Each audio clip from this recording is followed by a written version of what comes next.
I don't know how to say it. Figured it's that time of the year again, showing you guys what I'm using and why. But before I start this video, I gotta thank the channel members: Gundown Airsoft, Cryptic, HSA Doc, Algebra, Christos, C Emperor Neptune, Maddie, Overtasked, Eduardo Ortega, HPA Hater, Christoph, CQ Speed, and Jose.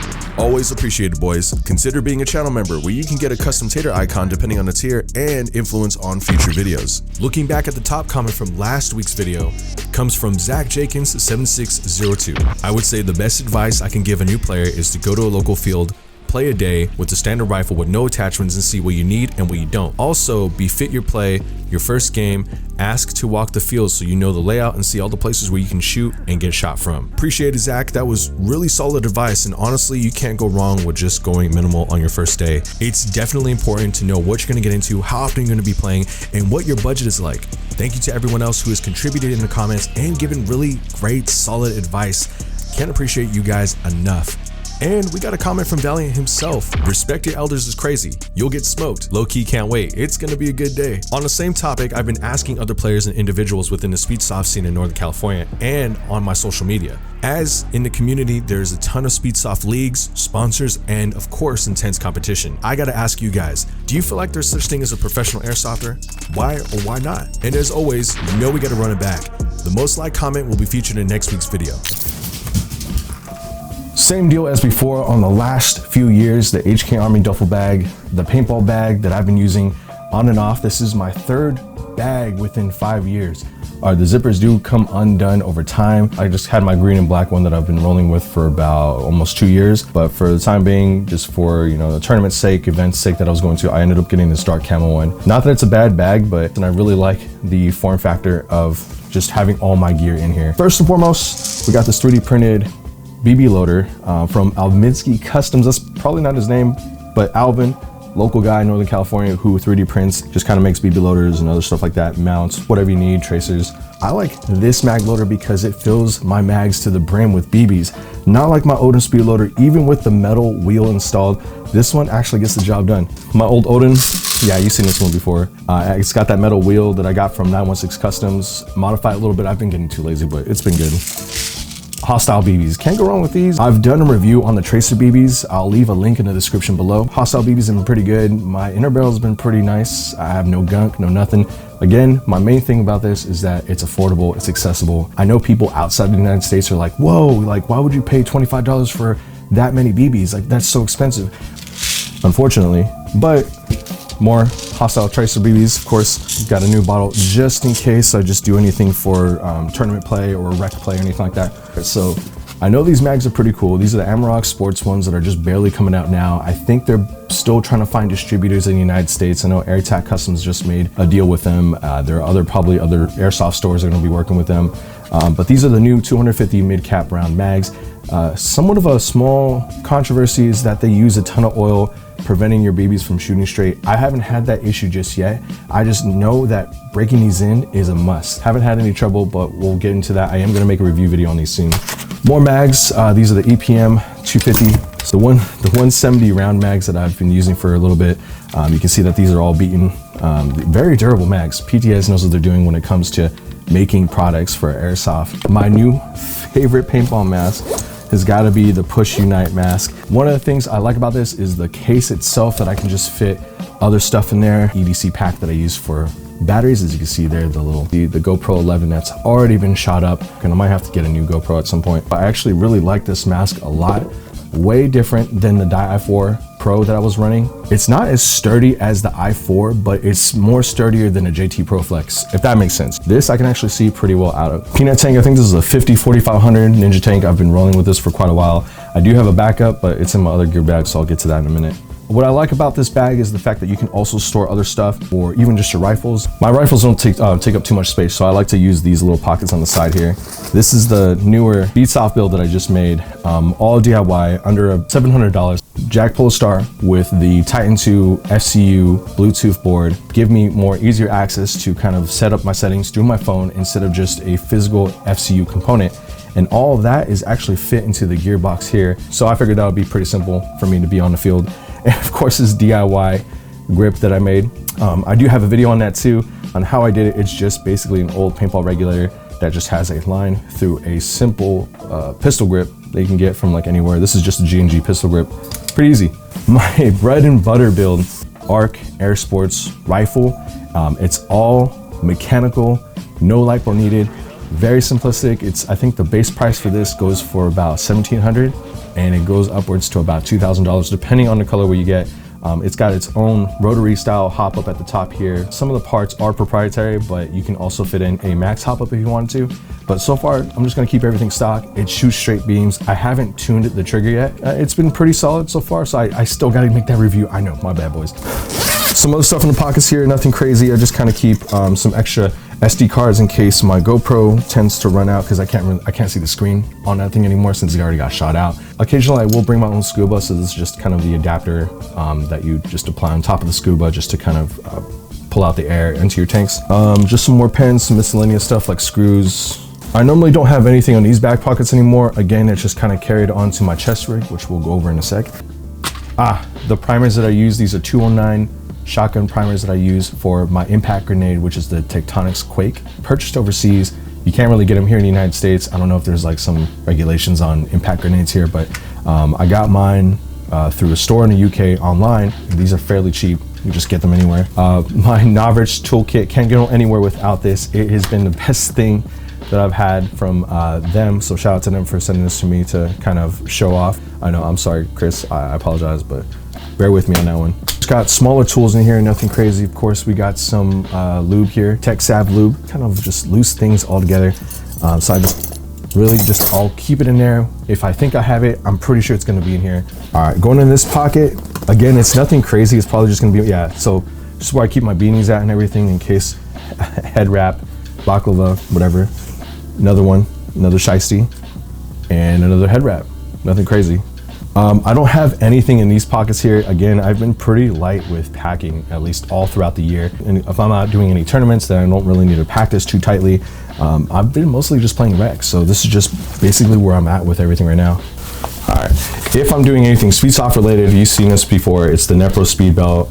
They're one of my sponsors and one of the best guys that have been with me since pretty much day one when they were Cubby Soft back in the day before splitting up and making their own company called Neppro. Pretty straightforward, Velcro based Speedsoft belt.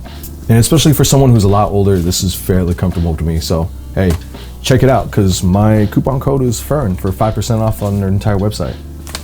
This obviously is my baby. This is my basic loadout every time I go to CQB City now, Game Pod, or even All Patriot, which is the outdoor field. I primarily play a ton of indoor fields because that's where the two biggest main fields are, Game Pod and CQB City. Going to Game Pod has been pretty fun with the boys, and this is definitely the setup for that kind of field. It's something that's really huge, really big, kind of like All Patriot, just going back and forth between those. I don't have to switch anything up. This is just everything that I need. This is all SpeedQB based, with the exception of the quick release M4 side panel straps or whatever that I have here on the side. I just got this from Amazon for about 20 bucks. I just have a pouch for the M4s. It carries 3 M4 mags right here at the front, and of course the SpeedQB EDC pouch at the back, which has some patches that I'll be giving away from 3-6 Charlie and some tater stickers. Hold on, let me adjust that for you guys so you actually can see what I'm looking at here. Or the quick panel strap that's all Velcro based. Also from SpeedQB, I like to put my patches on there and just kind of keep everything all situated. Show off my waifus and all that good stuff. I have another carabiner, of course, from SpeedQB, layered onto the actual panel, which is right beneath this other quick panel. I use that to just obviously hold my gloves there. Pretty simple. And then we have the drop pouch here that actually can convert in a different orientation depending on where you have it. My Tectonics impact grenade, which I keep everything in. And then sometimes I keep my keys in here too. There's 3 primers in there, but you can put a total of 7. So when you toss it, you can always reuse it again, just turn it to the next one. You can get these online, which I will provide a link in the description below because not every website in the UK will ship these out to the United States. Check with your local field because every field does have specific rules and regulations for this specific impact grenade. I was talking a little bit about this quick release panel, but I wanted something a little bit more thicker. And of course, I just kind of modified the pack a little bit. But honestly, I really don't put any mags in here, at least just yet, because I only just use the 3 and that gets me through whatever sessions that I am rolling at. Okay, tactical side pack in case I need to put any snacks in here or anything, but of course there's nothing in there now. On the side, I have another spot for my radio, Bafang radio. You can get this anywhere. Of course, I got it through Amazon when I was playing Battle for LA, and that was the primary reason why I got this radio. Beifong radio definitely comes in handy. You probably want to get yourself one if you play at bigger fields such as GamePod or All Patriot. Comes in handy. Walking back to spawn, you don't know where the squad's at, hey, just hit them up. What I have is my regular amped HPA line. I got this directly from Airsoft because they do a lot of custom lines. It was about 35, 36 bucks. I guess in total would have been like 40, but I guess there's all shipping prices and fees and stuff like that. HK Army peanut tank. This is the 48 4500. Carries a lot of air. I like using this one specifically for my Speedsoft builds. Now, obviously use it for my rec play setup. My MTWs, or my main primary rifles right now, don't use a lot of air. So anytime I do go through a session, it at least goes through 1000 PSI or so. MTW is so air efficient. I'm trying to put everyone onto the MTW. No, but the peanut tank has been more than enough. It's very solid. I've had some issues with the O-rings kind of busting out, but it's a quick fix, nothing crazy. Last but not least is the regulator I like to keep in here. This is the Cat 5 Wolverine Storm regulator that I've been kind of using. This was based off the Article 1. I forgot I had this thing, no issues. So my bread and butter, my custom MTW. What is the MTW? The modular training weapon from Wolverine Airsoft. This one is custom because I built it off the Article 1 and more specifically the SpeedQB collaboration. And as you see, it's got the SpeedQB insignia on the side here with more information on where it was based on, Los Angeles, California.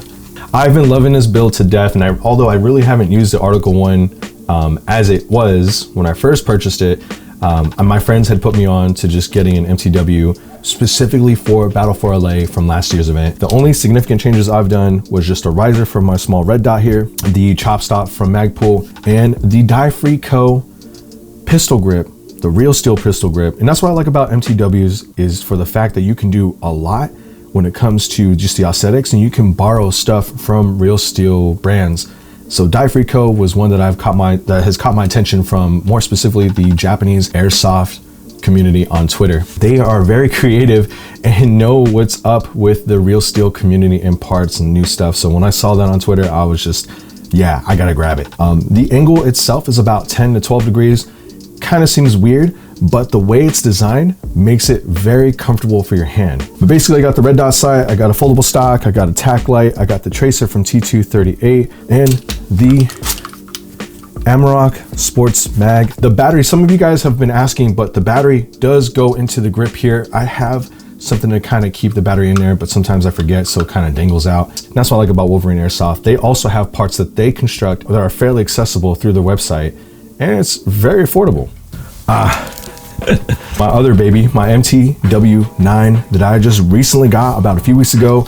I was already excited enough just to get this. I bought this like mid-December, and when I finally made that purchase, I decided just to get a few more accessories just so it didn't look too naked out there when I was using it on the field. The foldable stock was something that came with the build already. So the only thing that I kind of have a gripe about is just how thick and bulky this is, but honestly, it makes it way more easier for me just to kind of fold and release back to normal position. This is actually the PTS Unity riser for my replica EOTech that I also got on Amazon. I got another tack light at the front. This is from Feyachi, and I got the E-Shooter barrel, which can fit any of their normal tracers. You could just kind of slide it in there, charge it, take it out whenever. Die-Free Co. Die-Free Co, of course, has got to be my favorite brand right now for any peripherals and accessories and stuff. So I got another pistol grip for it, Tiger Claw, and the pistol grip here, fairly comfortable, and that's what I enjoy about it. And I got the money band here from TamFam Graham. Overall, I can't wait to continue using this build. PTS E9 mags are a thing, but those are currently out of stock, and I'll get those eventually. My favorite AEG so far, I still need to review this one, which should be out by next week. I love this AEG as it is. Simple MOSFET, which is the Nebula 2. They do have the option for the gate aster. You can see that I already added on a few accessories. Sight here, the tracer, and as well as the chopstick. Everything is still stock internally. This thing shoots lasers. So I know some of you are gonna probably hate on it because it's Lancer, but it actually come a long way. One of my favorite features is probably the actual working bolt that they have back here. Adjust your hop up, and then just go ahead and set it back whenever you're done. Easy. Yeah, honestly, I would recommend this and expect a review fairly soon. Oh, My favorite baby, my shotgun, my pride and joy. So the Jag Arm Scattergun Reaper, which I kind of modified from a different shotgun. Nothing was done internally, just aesthetically, exterior wise, but I just kind of modified it, chopped it, as you can see there, because I always wanted a shotgun that would be similar to the Breacher when it was fully upgraded and customized. Of course, I have the M4 mag adapter from Primary Airsoft, so that's all I use. And once I get another tracer, I think I'm gonna be using this a little bit more throughout the year. My favorite high Capa, I think this is the only high Capa that I have now.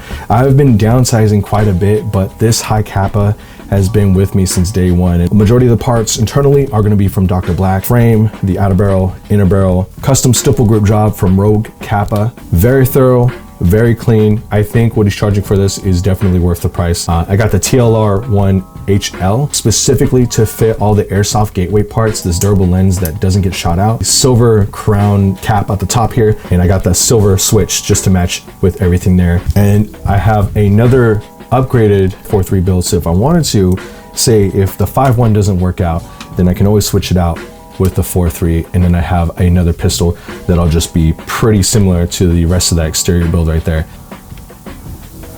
But yeah, that's pretty much what's gonna look like. It's fairly nice, pretty simple. A lot of all the Dr. Black parts in here too, but I will make a video on this soon because I feel like this is just gonna be easier in the long run. I don't really drink McDonald's coffee too much, but it is kind of cheap, so I mean, you get what you pay for. And it does well in the field. I mean, it's pretty durable. It just gets a lot of accuracy when, you know, you're just kind of downing it. It's McDonald's, can't go wrong with it. That's it for today, boys. Thank you everyone for watching, and just be sure to have fun, stay safe, and I'll see you guys on the next video.